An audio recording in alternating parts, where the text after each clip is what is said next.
அஸ்ஸலாமு அலைக்கும் வரஹ்மத்துல்லாஹி வபரகாத்துஹு. தினமும் ஒரு ஹதீஸ்.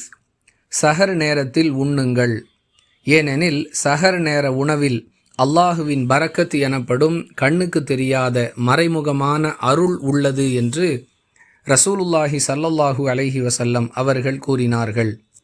அறிவிப்பவர் அனஸ் இப்னு மாலிக் ரதியல்லாஹு அன்ஹு. நூல் புகாரி, ஹதீஸ் எண் 1923. அன்பிற்குரிய அல்லாஹுவின் நல்லடியார்களே, சாதாரண நாட்களில் ஒருவர் காலை முதல் மாலை வரை தண்ணீர் கூட அருந்தாமல் இருப்பது என்பது மிகச் சிரமம்.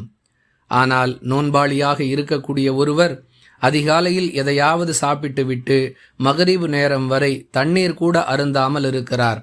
இதற்கு காரணம் சஹர் நேர உணவில் இருக்கக்கூடிய அல்லாஹுவின் பரக்கத் என்பதை இந்த ஹதீஸிலிருந்து அறிந்து கொள்ளலாம்.